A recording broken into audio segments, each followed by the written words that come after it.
So full-time RVing, sometimes you have to be a little different. And so this week we have a community spotlight with Matthew Putman. He's done a lot of things on the road, but let's start with his RV journey, because that's why we all started this lifestyle, right? Is there's a journey somewhere in this equation. So welcome, Matthew, to the show. Thank you. I'd love to dive into when did you go on the road? Are you full-time, part-time? Sometimes do you go back to a sticks and bricks? How does that work for you guys? In 2013, I got injured and spent 2 years laid up. I was permanently disabled at that point. So starting in 2015, we did seasonal camping for about 4 years. Then we started travel camping. We really loved doing it. We still go home quite a bit. Last year we had camper issues, so we didn't get much camping in. And this year we won't be able to start till towards the end of July, because I have prior commitments, because I'm trying to get the strain guard business going. So that's taking some time until the end of summer.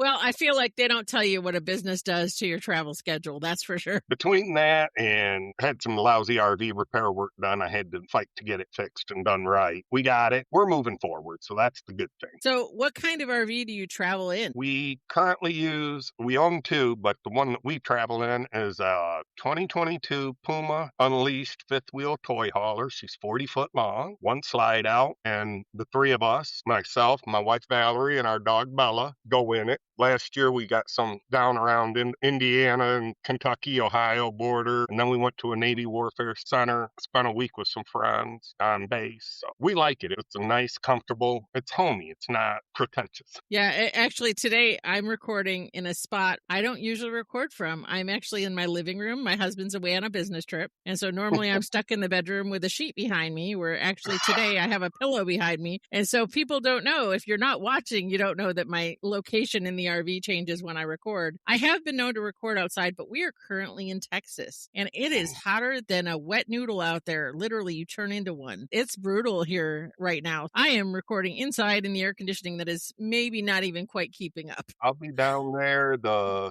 17th of July. Oh, wow. Okay. I'm going to Texas A&M for 8 days. Nice. Well, we have a full rally schedule, for RV roofing solutions. And so that means that we're on the road more than half the year just for the business.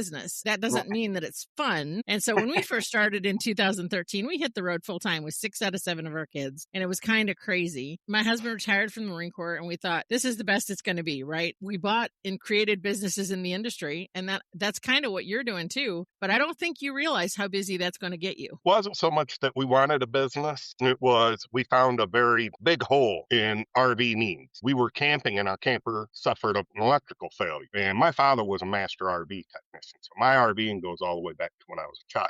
And then when he became a master RV technician, he'd go, oh, my knees are bad. Oh, my eyes are bad. And I became knees and eyes. So I learned a lot from him. But so we had this power failure, and I was troubleshooting. I had the power box out of the wall, and I was looking inside the wall, and I could see the power inlet connector, and it was on fire. I jumped up, yelled at my wife, said, we're on fire. I ran out the door and got the fire out. And we found out that the heavy cable straining at the connection where the inlet comes in, on the detachable cables, there's nothing there to support that connector. So all that string wears down that connection, and that generates heat. Heat leads to the meltdowns, wow, electrical shorts, and fires. And we spent 2 years looking for a solution to prevent it, and there wasn't any. So my wife finally looked at me. She says, go out to your shop and build something.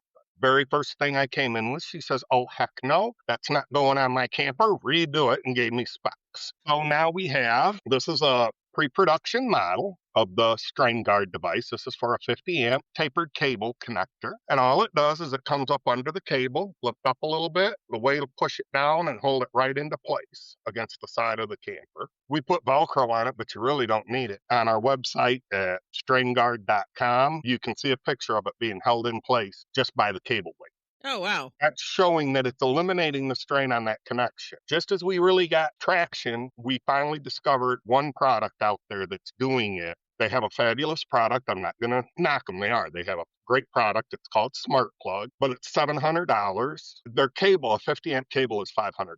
I don't know about a lot of people. That's just not me. Well, I mean, I think that We're this offering a community as a solution. whole needs, both a high-end solution and a budget-friendly solution, because everybody needs to be safe. Like, ultimately, at the end of the day, if you can't afford this $500 to $700 piece of equipment, as long as they're not doing a disservice with another product, yours is a quality product, and you've put a lot of time, effort, and thought into it, and I'm sure tons of testing. Yeah. The reality is aftermarket products are often just as good. I own a nationwide aftermarket roofing company, and everybody says, well, it's not the same as a membrane. You're right, it's not. It's in a lot of cases better. And my option, while it's still expensive in the grand scheme of things, it is more affordable than an $18,000 roof. Like, that's kind of how I'm looking at this in terms of comparison for you is, your product is a product that pretty much anybody could afford to buy and put on their camper to protect themselves from that issue. As you were holding it up, and our audience that's just listening to the podcast, the YouTube your audience can see you holding it up. The way that works in my head, and I'm just,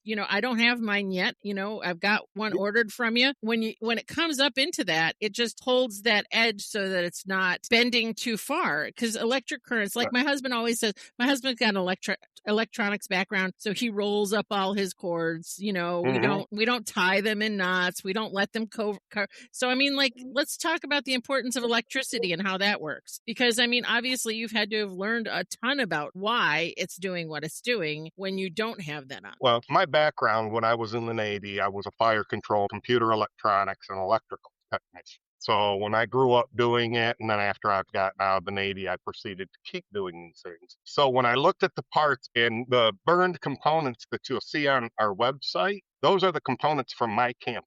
That it didn't occur in the Puma, it occurred on my 2017 Jayco. But those are the components in the power cord of how bad it melted down. We saved the camper and all that. But I was able to understand that, and I've always known that when you pull on a connection, you make it weaken. And once you weaken an electrical connection, it generates that heat. And it's a continuous evolution. The more heat it builds, the worse the connection gets, so it builds more. So you have to do something to support that cable to maintain that connectivity so that it doesn't get pulled and dragged on. And you eliminate that strain. And all we're doing is cradling it, holding it perpendicular so that there's no stress on the connection. You'll still have to keep an eye on your contacts, and we can't cover what happens at the PED, at the campsite power. Because there's no way we can come up with something because there's no regulation on how high, but it's too hard. Well, I mean, the reality is they should be using something like a watchdog at the pedestal anyways, just to make sure that your power is being filtered, especially because campgrounds, I think a lot of people don't even realize, not all campgrounds are new, and certainly not all power is new. And so a lot of times the power that's coming out of there is 30 years old, and it hasn't been upgraded. When campers first got on the scene, we weren't all 50 amp campers with 2 or 3 air conditioners. I had an issue last night, and everything went haywire. My lights went a little wonky last night, and my watchdog shut everything down. And I knew it was going to happen because it flickered, and there's some kind of telltale signs. Usually my water heater goes off first when that happens, when I know it's going down. And so it beeped, and I was like, but we're in Texas, and it's a million degrees in humidity here right now, and everybody's power pedestals are probably hot. Everything shut down. I gave it a couple minutes. Our watchdog's gonna cycle that, and it's gonna do all the checks before it turns back on. I think there's some things we have to do just as RVers to make ourselves smarter and better equipped. And your product does that to a certain degree because you're being proactive about that maintenance side of things. Also, not using an old power cord. I'm guessing there's some value in that. And again, power cords are expensive. Do you know how often we should be changing out those power cords? I actually read that they suggested every 2 to 5 years, depending on usage. One of the things we learned in doing our discovery and talking to customers is another failure point on power cables is where the molded connector meets the cable. Right at that seam, the constant bow, it bends out and breaks apart, and people are having to replace their cables because of that. And we found out by sending a strain guard to a customer that this last half of this, where it goes past the connection point and supports the cable itself, we're extending the life of the cable by doing that. So we were really pleased to see that happen. And that was a very inadvertent, something we didn't design into it initially, but we realized that that's another benefit that we can offer. Yeah, happy accidents are always good. Good accidents, yes. The other thing we did is we went to soft start systems to try to reduce some of the amperage. Let's be honest. there's going to be more and more power needed to RVs in the future because there's more and more demands. I mean, I'm seeing now 47, 48 feet long. You could buy a Camping World or someplace. And I'm like, I don't even know they got the campgrounds to support that yet. I think a lot of people don't even think that through in terms of like, if you're going to Maine in the summertime, I have a 42-foot camper. We don't fit everywhere. And so you have to be very intentional about where you're staying and how you're booking those reservations. And a lot of people, I actually have work camped a couple times. We work camped in West Yellowstone one summer in 2022. I can't tell you how many people lie about the length of their rig. And then they get there and they're like, oh, well, you have to fit me because I paid my deposit. Actually, campgrounds don't have to let you in if you're lying and you're saying you're 36 feet and they're giving you a 37-foot site or a 38-foot site and you're 42 feet long and now you're hanging in their road. They can actually turn you away. Power pedestals are no different. You know, a lot of people will book, 30 amp site with a 50 amp unit, and then get there and say, well, I told you I was 50 amp. Most reservation systems now are actually making you take that information. That's not necessarily true either. So let's talk about step down units. When I get to a site that is only 30 amp and I use that, I call it a step down. I don't know what it's actually called. My husband handles most of the electricity in the household. That little dongle that goes from 50 to 30 amp, that puts extra pressure on the system. So I'm sure that having the string guard there helps that too, because, you're not taking and twisting. Basically, does the power that's coming out of there, does it get pinched in some way? A 50 amp connection is two 30 amp legs, basically. Two hot wires, same amperage, 25, but they can go through a 30 amp breaker, so it can go up to 30. Believe it or not. And when you do the step down, all you're doing is you're stopping one leg from coming free. So you're now running with only one leg instead of two. The problem that can stem from that is if you have a high current pull, like if you're running your microwave, your coffee maker, and your AC compressor kicks in, that's a hard draw. Those are the draws that generate a lot of heat. The more current also generates heat. You don't want to exceed it. For us, what we do to reduce that is we went with soft starts to a device called Active Smart, and it plugs in, it replaces the Hughes. It does the same thing as the Hughes former, except it provides soft starts. It has reduced my current needs into my camper drastically. I don't have the flicker when the ACs kick. I don't have any of that. That is going to help reduce heat through your connections because you're not drawing as heavy a current. The larger the current's going to generate more heat. So if you reduce the current, you're going to reduce heat. And by having string guard maintain the electrical connection of the connector at the inlet connection on the side of the camper and maintaining a good connection there, now you've eliminated the heat there in two ways because you've reduced the current with that one device and then you secure the connector and you eliminate the strain that creates poor connections on that. Because I know for us, the biggest thing is after we got the fire out, I knew the camper was safe. My dog, my wife were safe. Sorry, I said it in that order, but my wife will laugh. But no, once I knew everyone was safe, I looked at my wife and go, well, what would have happened if we'd have been out and Bella would have been home alone? What if it had happened when we're in the middle of the night? Let's be honest. How many power boxes sit almost directly across from a door? If you have an electrical fire there, are you going to be able to make it out the door? We were actually in a campground several years ago where someone's camper caught on fire. It was the AC unit. And it was like we heard a big boom. We thought it was actually like the transformer, but none of our power went out. My kids were up watching a movie. It was like 1 o'clock in the morning. They were just finishing it up. They looked out their window and they were like, Mom, that camper's on fire. And so my husband, Frank, raced out the door. Like I woke him up, said fire.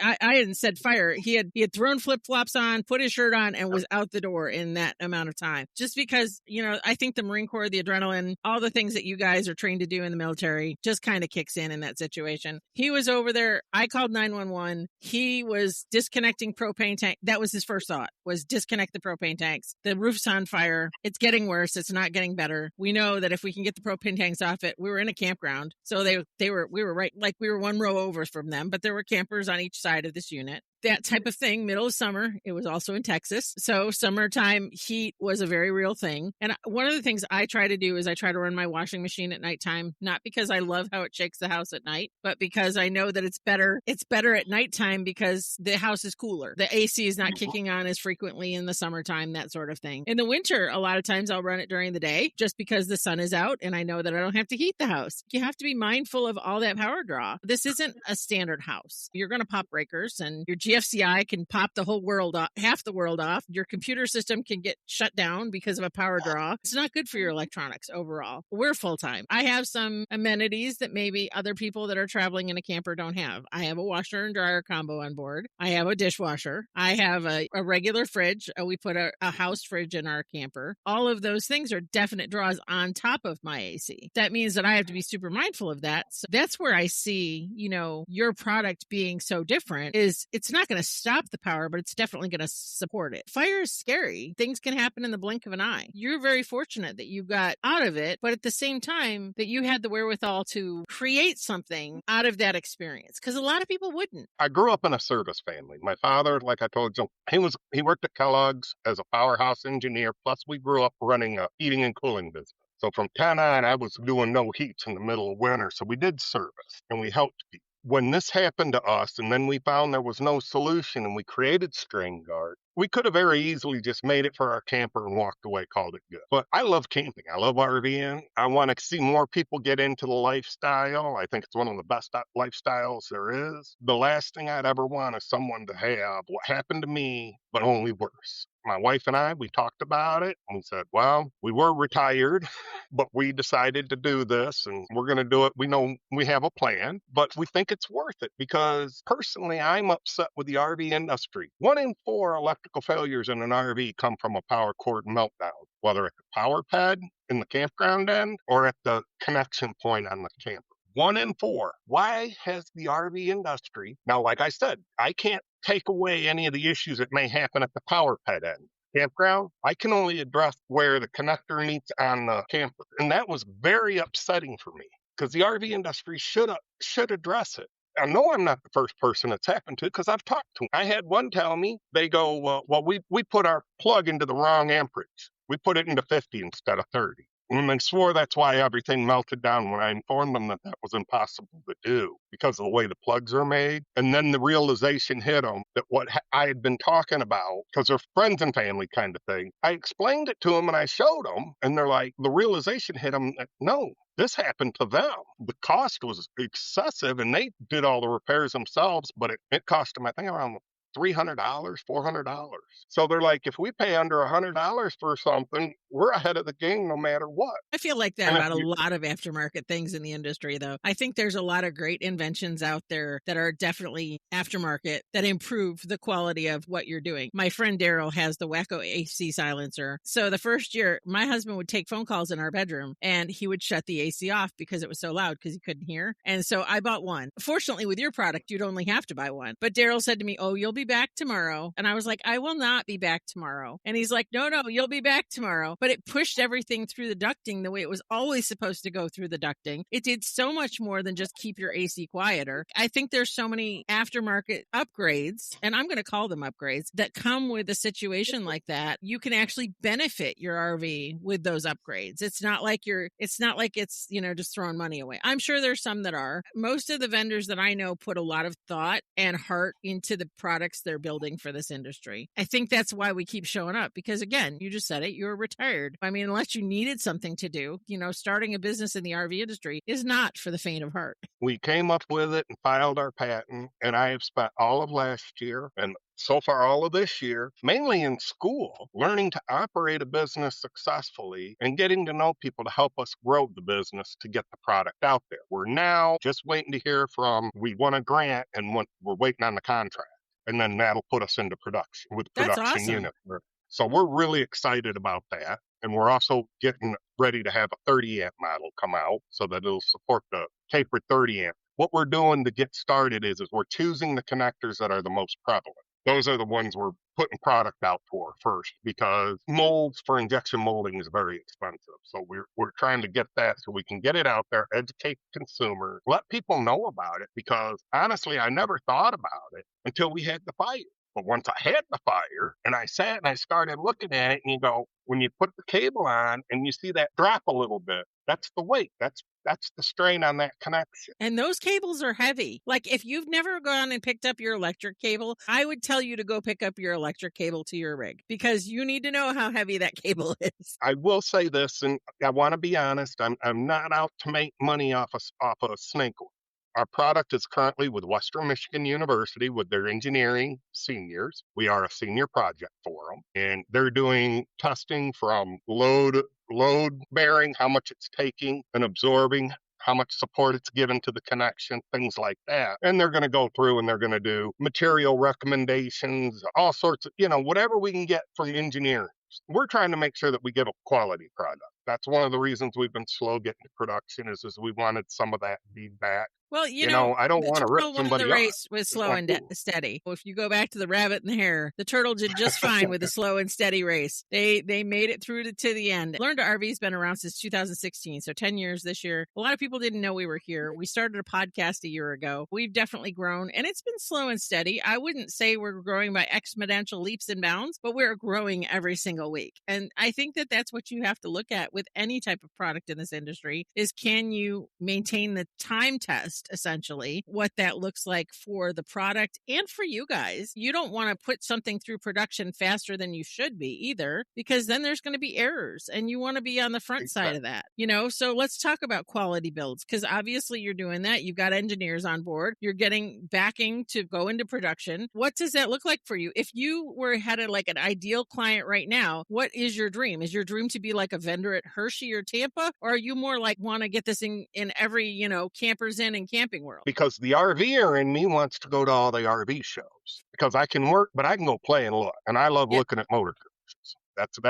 That's my dream to purchase as a motor coach, diesel pusher, because that's what my dad had. No, we want to do RV shows because that's where we can talk to the consumers, the RVer, and we can talk to people like you who can get the word out and again help educate. Like I said, I'm kind of disappointed the RV industry hasn't made this more well known, and they haven't done anything yet to try to protect RVers, and I don't know why. I don't want to sound cynical. I'll let everybody draw their own conclusions. I mean, $200 an hour in a dealership or an RV service guy, plus all the parts, it adds up fast.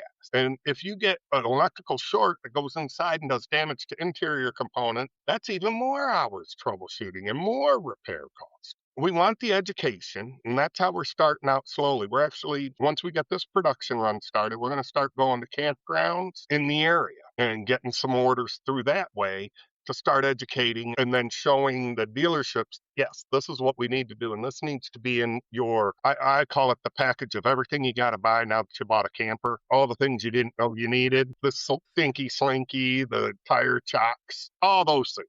Put it in something like that to help protect them right from day one. Let's educate the community so they understand. Well, and that's the heart behind Learn to RV is, I tell people all the time, Learn to RV is about way more than just one person or just me. We bring on writers. We're not paying anybody yet. Like at some point we hope to be a media mogul that will be able to bring all that on. But at this time, I'm just one person. My co-host Tasha is just one person. And so she and I produce the podcast and we have a marketing team behind the scenes. But other than that, it's just us doing our thing. I need more than that. So we have people that come on and they write articles for us or they produce videos for us. I think that there isn't one entity that isn't like, this is mine. I don't think Learn to RV, yes, I want it to be mine to a degree, but I want it to be yours too. And I don't know how to explain that to you other than to say, I don't want it to be a situation where there's gatekeeping. I want it to be a situation where when there's something new, you guys want to come to Learn to RV and say, hey, I've got this new idea. Somebody said to me at a show a couple of years ago, I don't need Learn to RV. I already do it, but you don't know everything that is there out there. So I think that there's something for everybody in Learn to RV. It doesn't mean that you're brand new at this. It doesn't mean that you haven't been doing it for 20 years. You could still find this amazing, innovative product like Strain Guard and say, hey, I want to share this. And so that's kind of the heart behind it. We're glad to have you for sure. Well, we're glad to have you because people like you are so important to the industry. And you brought up something I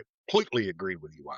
We need people that are educating RVers, whether brand new to it or been doing it their whole life. The first thing you got to accept is you don't know what you don't know. And a lot of people don't like that phrase, but it's the truth. And I mean, I've spent all this time doing schooling and classes for business, and I'm doing another one starting next week through almost the end of July. Why? Because I don't know what I don't know, and I'm going to learn. But by learning, then I can maybe help somebody. So we can talk to you, and then you put the word out like you're allowing us to do with Strain Guard. And we're grateful because, like I've said, the power needs on these campers has grown so much exponentially since probably 2000.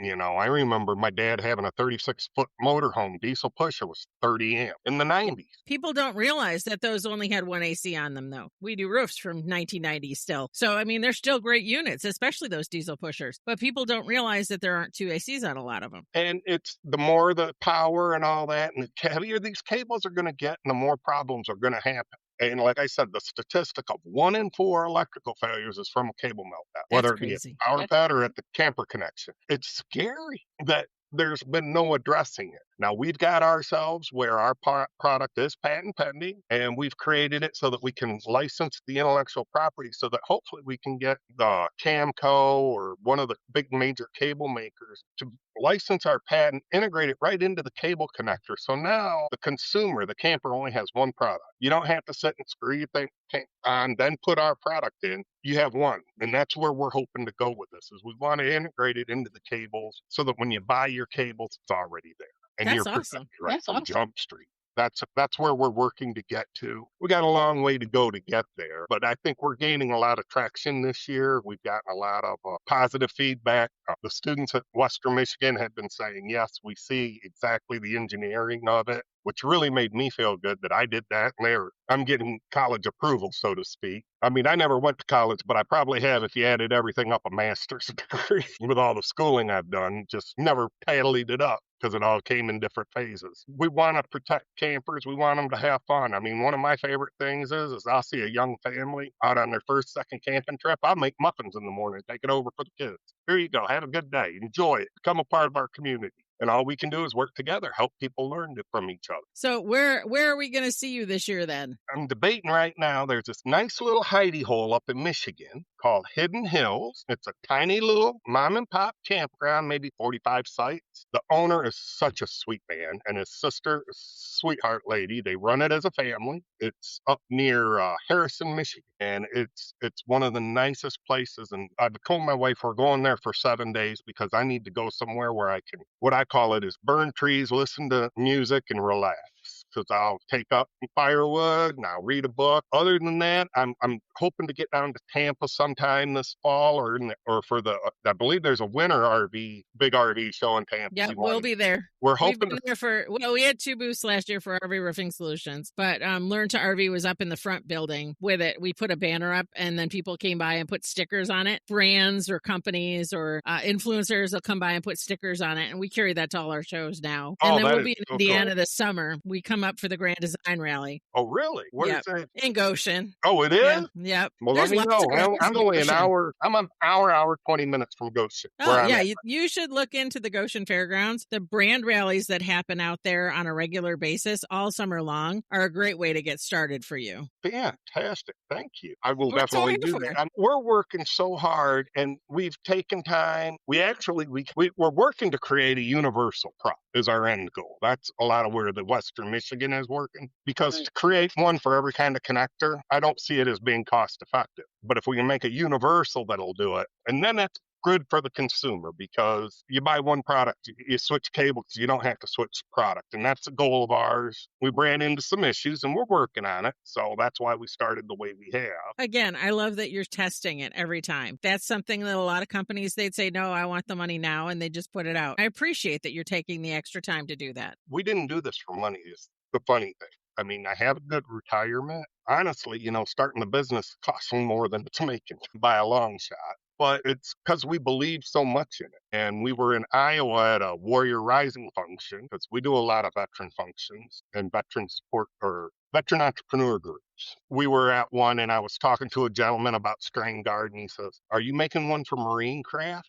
I said, "We're going to get there." And he says, "Good." He goes, "Because I walked down the marina all summer long watching boats catch on fire from that exact same problem. And it's in the recreational marine industry. We're seeing it in EVs. We've had electricians contact us and say, can we get something for the EVs? And that's definitely going to be more of into the charging connector, molded right into that through an IP. But I've watched them put it into a Ford and watch the whole thing drop 1/4 inch, 1/2 inch from the weight. That's not good on an electrical connection. Right. And when you're drawing the current, it was easy taught to me, current is heat. The more you draw, if there's anything that causes resistance, that's heat. Poor connection, that's resistance, that's heat. Then you got more current, more heat, connection deteriorates. Like I said, it spirals out of control. Some people will never see this. I'd been camping my whole life. And when it happened to us in 2019, that was a learning education. But I think with more and more power being drawn, we're going to see more and more of it. We do know that fire costs RV industry $45 million a year. 115 people on average injured, 125 people injured, and 15 people fatalities. Wow. I'm not going to say that's from electrical fires. I'm saying that's just fires in general. Well, right. But let's try to eliminate one aspect that could lead to it. One leg of the equation there. If it saves one person or saves one camper or one pet, I'm happy.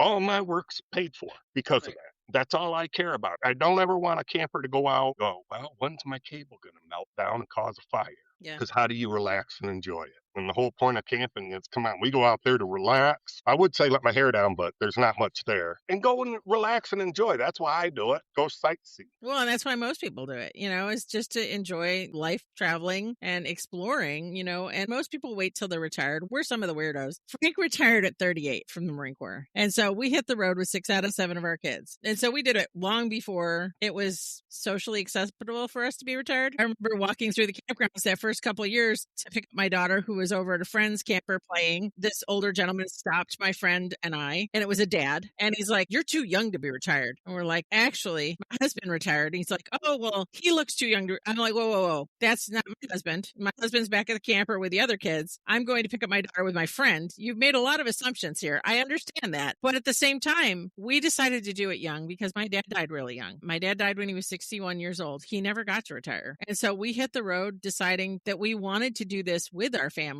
This is our house. I've seen far too many people, like with our family, there's 5 of us in the camper right now. So any given night, we're charging 2 or 3 iPads, a bunch of phones. Even that power draw, we don't think about that consumption because it's just what we do, right? But, my plug bar that's sitting over behind me has 1, 2, 3, 4, 5, 6, 7, 8, if you count the little, ones for my phone on it. A camper's not really built for all of that. So you can't have too many of those in your rig. The strain guard eliminates the pressure off the line, but it doesn't mean you don't have to be responsible with your power. No, you have to be aware we're not eliminating anything on power usage. And like I will say, like I told you, the smart plug product, it's a great product. I'm not going to knock it. Please don't think that. They made a wonderful video explaining stress. It's up on YouTube. But we have to monitor our power that we're drawing and do things to reduce it. And I firmly, like you were saying, aftermarket products. We all like the Hughes formers for protection. Active Start makes something similar to the Hughes former, but it also does what's called soft start. So that when the big compressors and it's drawn out of a capacitor bank versus being pulled off the line. And honestly, I've had it for 2 years. And one, I will say they're a great brand. You call them up, you got a warranty issue, they have it back to you within 3 days.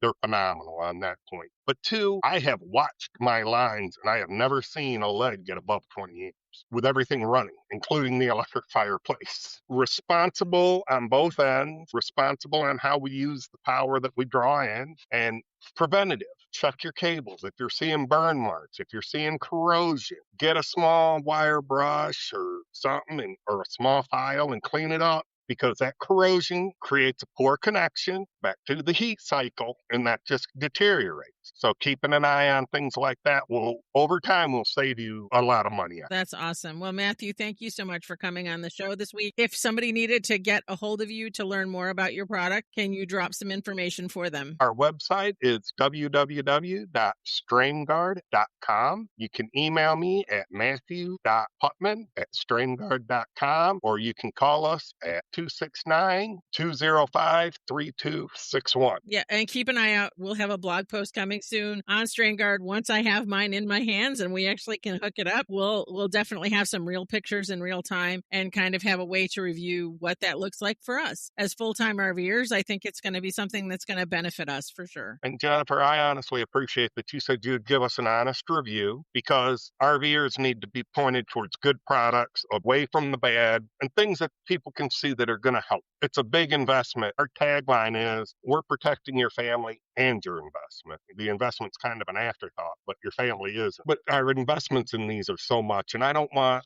when we went looking, one of the funniest, honest to God story. It was on one of the manufacturer's blogs or posts, and I was looking how to do it, and somebody had posted, drill a hole, put a screw in, wrap a string around the screw, and then wrap it down around the cable. I'm like, I paid how much for my camper? I'm not doing that. It's very important that we have people that do non-biased evaluation and reporting of things, and I greatly appreciate you doing that. It's great for the community. Of course. Yeah, and it's funny you say non-biased, but so we were up in Goshen a couple years back. It was our first year up there, and we've done a couple factory tours over the years. Each year we kind of pick a new brand to go check their factory tour. But our first year there, we went through one brand. They were very proud of the fact they put a roof on in 22 minutes. I own a nationwide RV roofing company. It's an aftermarket company. We get a lot of flack about, what it is and how it's different. It takes my guys 3 days to do one install, not 22 minutes. My husband looked at me and said, don't. And being a girl in the industry, owning a business like that is not an easy place to be. I know a lot about roofs. I don't know a lot about electrical. And so, we all have our strong suits. So I go to guys like you for information like that. Yeah, and we try to help others. Some of the industry things are, I was actually at a dealership last summer. We did a trip to Nashville. So we took time and went over to one of the big dealerships for coaches. And I said, I got to see inside a Tiffin. I go, why? No, their shower. It's the best in the industry. And their roof. The roof is slightly thicker. I was actually going to see the cabinet door signed by Bob Tiff. That's what I wanted. That's good too. The took the door off and swapped it before they traded it in. They kept the door that Bob Tiffin signed. If you've never met Bob Tiffin, you know how special he is. He is that family-owned and operated guy, and that is genuinely who he is. He's just fantastic. I've heard he's a very good individual. I've never met him. Well, and his wife Judy is so sweet. She does crafting classes at Tiffin rallies. They're so down to earth. They're just so awesome. And that's what I love, people that they do this for the joy of RVing, not for status, not for anything, but just for the joy of it. For sure. I told my wife when we grow up, hopefully I will have a motor coach as our next purchase, and I want to spend more time on the road. I want to get out, and we have quite a few trips we want to do. I want to get her out to the Northeast and then out to Estes Park. She's never been to either place. Oh, those are both beautiful. No, Estes Park, first time I went there, took my breath away. As I crested a hill, when you come back down, coming in from Boulder, it was just absolutely mind-blowing. It's beautiful. Well, thanks again, Matthew, for coming on the show. I so appreciate you being here and just sharing your passion, your heart, and your product with the Learn to RV community. So if you're looking for something to protect your rig, Matthew's got the tools. He's just wait till it's fully in production, but keep an eye on him. It's a product that it's going to be a game changer for a lot of us as RVers. And you don't have to be full-time for this one. It'll make your rig last longer. It'll protect your rig. All those things are just peace of mind items. And so it's worth doing. Thank you so much for that. I greatly appreciate it. And I look forward to your review. Thanks, Matthew.